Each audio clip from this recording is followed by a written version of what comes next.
ልምጣ በሌሊት ልገስግስ ማታ ከደጅ ልጥና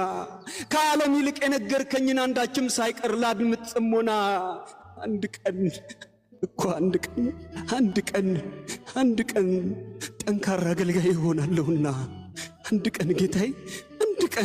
አንድ ቀን አባቴ ከመስቀል ላወርድህ እመጣለሁና አንድ ቀን እያልኩኝ ብልህም ስንፍናዬን ታክሰ ናፍቆት ሲጠና ከበሬ ደርሳል በዘጋሁት ሽንቁር ባልከፈትኩት ደጅ ከልፈኝ ዘልቀሃል በመመኘት ናፍቆት አይኖቼን ጨፍኜ መች ልምጣ እያልኩኝ በሰጠኸኝ ዕድሜ ወደ አንተ ለመድረስ አንድ ቀን አጣሁኝ አንድ ቀን እላለሁ ስትናፍቀኝ ጌታ ደጅህን ለመርገጥ አንተ ግን ከደጄ እስከ ዛሬ ያለ ሕይወቴን ልትገልጥ አንድ ቀን አባቴ አንዳንዴም